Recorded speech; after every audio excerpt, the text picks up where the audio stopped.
옛날 옛적 남해의 아름다운 해안을 따라 자리 잡은 작은 마을이 강진에 있었다. 이 마을은 어부들이 생계를 이어가는 곳이었고 바다와 깊은 인연이 있는 곳이었다. 마을 사람들은 바다를 두려워하면서도 사랑했고 바다를 생명의 근원으로 여겼다. 그들은 바다에 특별한 신이 살고 있다고 믿었다. 그 신은 바다를 지배하며 사람들의 운명을 결정짓는다고 여겨졌다. 마을의 중심에는 오래된 당집이 있었는데 이곳은 마을 사람들이 바다신에게 제사를 지내고 소원을 비는 곳이었다. 매년 붕어제를 지내며 어부들은 큰 고깃잡이가 있기를 기원했고 마을의 평화를 바랐다. 특히 매년 음력 5월 5일이 되면 장자를 중심으로 바다신에게 바칠 정성스런 제물이 준비되었다. 이 제물은 바다로 나가거나 저녁 시간이 되면 바다에 던져졌다. 어느 날 마을에 큰 폭풍이 닥쳤다.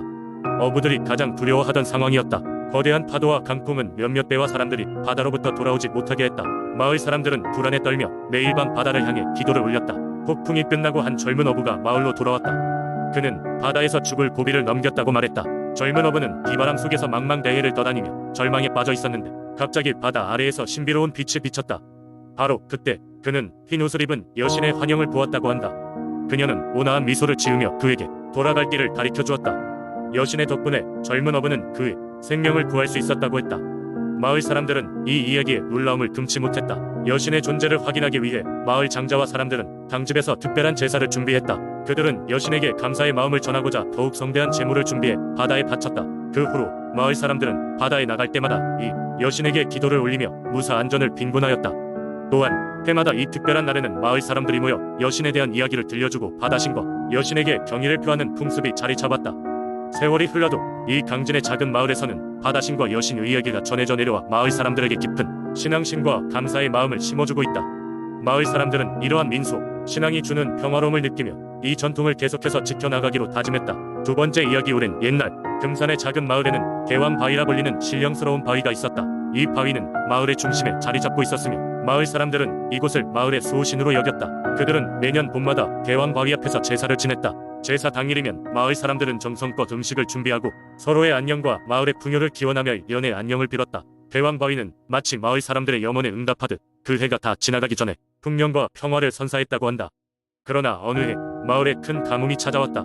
사람들은 속수무책으로 하늘만 바라보며 빗방울을 기다렸다. 결국 마을 원로들은 대왕바위 앞에 모여 안타까운 마음으로 기도를 올리기로 했다. 사람들은 저마다 소원을 담은 돌을 바위 주변에 쌓아 올리며 가뭄 해소를 간절히 염원했다. 이윽고 마을의 한 젊은 농부는 우물을 파기로 결의했다. 그는 대왕바위의 힘을 믿고 있었기 때문에 바위 가까운 곳에 우물자리를 잡았다. 마을 사람들은 그의 노력이 결실을 맺을 수 있도록 기도하며 서로 도왔다. 몇몇은 땅을 파는 동안 작은 돌멩이를 골라내며 다른 이들은 파낸 흙을 연못가로 나르며 일손을 도왔다. 며칠이 지나자 수심스러운 마음은 커졌지만 젊은 농부는 포기하지 않고 계속해서 땅을 팠다. 열흘이 지나자 마침내 바닥에서 물이 솟아오르기 시작했다. 이는 모두에게 희망의 증표였다. 사람들은 환호성을 질렀고 마을에 드디어 삶의 물줄기가 공급되었다. 그 후 마을에서는 대왕바위가 가뭄을 해소해 주었음을 확신했고 우물은 대왕바위의 은총으로 생긴 대왕우물이라 불리게 되었다. 이렇게 대왕바위는 마을을 지키는 수호신으로서의 역할을 확고히 하게 되었다. 하지만 이야기는 여기서 끝나지 않았다. 사람들은 여전히 우물과 대왕바위를 소중히 여겼지만 어느 날 밤 이상한 일이 벌어졌다. 우물에 기이한 빛이 비추기 시작한 것이다. 어두운 밤하늘 아래에서 빛나는 우물은 마치 사람들이 바라는 마을의 등대 같았다.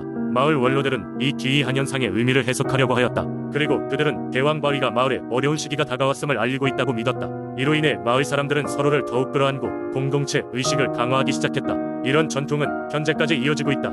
대왕바위와 대왕우물에 대한 마을 사람들의 믿음은 줄어들지 않았고 지금도 그곳을 찾는 방문객들은 신비로운 기운을 느낄 수 있다고 한다. 대왕바위는 금산 마을에 살아있는 전설이자 민속신앙으로 남아 계속해서 사람들에게 특별한 의미를 부여하고 있다. 세 번째 이야기. 울전 목포에는 아름다운 바다와 웅장한 산들이 어우러진 작은 마을이 있었습니다. 이 마을 사람들은 바다에서 생계를 이어갔고 바다는 그들에게 풍요와 고통을 동시에 가져다주는 신비로운 존재였습니다. 마을 사람들은 바다의 모든 것이 용왕의 뜻에 따라 이루어진다고 믿었고 그들은 용왕과 그의 딸에 관한 이야기를 전설로 삼았습니다. 전설에 따르면 어느 날 용왕의 딸이 인간 세상에 내려왔습니다. 그녀는 청산 같은 바다 위를 걷고 있었고 그녀의 발자국이 닿는 곳마다 신비로운 꽃들이 피어났습니다.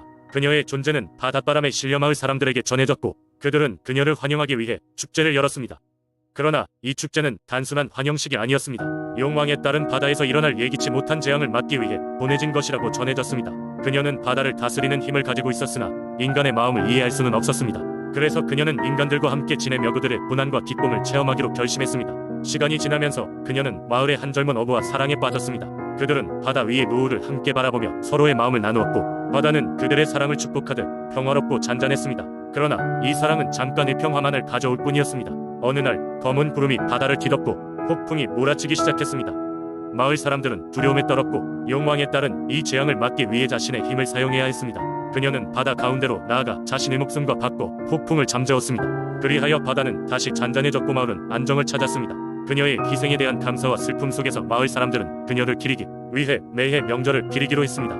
이 축제는 용왕의 딸 날로 불리며, 사람들은 그녀의 고귀한 사랑과 희생을 기억하며 바다의 신비로움을 생각하게 됩니다. 이날에는 마을 사람들은 바다에 나아가 꽃을 띄워 그녀의 영혼을 추모하며 용왕에게 감사의 인사를 전합니다. 이렇듯 용왕의 딸 이야기는 목포 사람들에게 단순한 전설 이상의 의미를 가집니다.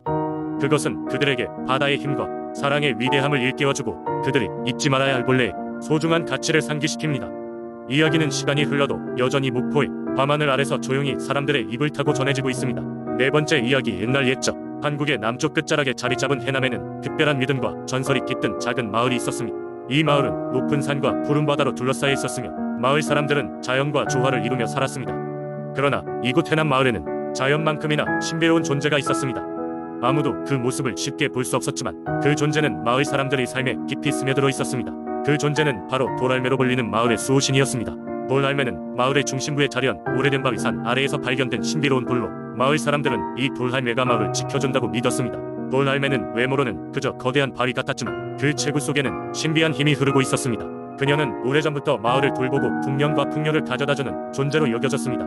전설에 따르면 여러 세대 전에 해남 마을을 끔찍한 가뭄이 덮친 적이 있었습니다. 강물이 말라버리고 농작물은 타들어가며 마을 사람들은 굶주림에 시달렸습니다. 절박한 상황 속에서 마을의 원로들은 언덕 너머에 자리한 돌할매에게 기도를 드리기 위해 모였습니다. 그들은 돌할매의 힘을 간절히 믿으며 정성을 다해 음식을 올리고 춤과 노래로 그녀의 기쁨을 간구했습니다. 그들의 진실한 마음이 전해진 것인지 돌할매는 드디어 응답하기 시작했습니다. 그날 밤 돌할매 주변의 바위산이 부드럽게 흔들리기 시작하며 쏟아지는 소나기처럼 강한 비가 퍼부었습니다. 마을 전체가 물에 흠뻑 젖어들고 메마른 대지는 생기를 되찾았습니다. 사람들은 재빨리 농사를 시작했고 마침내 풍성한 수확을 이뤄낼 수 있었습니다. 마을은 기쁨과 감사로 가득 찼고, 그 후로 마을 사람들은 매해 돌할매 앞에 모여 축제를 열며 그녀의 은혜를 기렸습니다. 마을 노인들은 돌할매가 마을의 꿈과 희망을 지켜주며 나쁜 기운을 물리쳐준다고 이야기했습니다. 마을 사람 누구나 돌할매 앞을 지날 때면 반드시 인사를 건넸으며 돌할매에게 경의를 표하는 것이 선조들로부터 전해 내려오는 중요한 예절로 여겨졌습니다. 어느 날 해남 마을에 새로운 사람들이 찾아왔습니다. 이들은 현대적인 개념과 신념을 바탕으로 마을을 변화시키고자 했습니다. 돌할매의 전설을 미신이라 여기며 오래된 것이라는 이유로 바위를 치우고 그 자리에 새로운 건축물을 세우려 했습니다. 마을 사람들에게는 커다란 충격이었지만 일부 사람들은 변화가 필요하다고 생각했습니다. 그러나 돌할매는 여전히 그 힘을 발휘했습니다. 한밤중에 바위산에서 우렁찬 목소리가 울려 퍼지며 대지 전체가 흔들리기 시작했습니다. 마을의 오래된 원주민들뿐 아니라 새로운 변화에 열광하던 사람들까지도 그 소리에 두려움을 느꼈습니다. 다음 날 아침 모여든 사람들은 변화를 멈추고 돌할매가 그 자리에 머물러야 함을 깨달았습니다.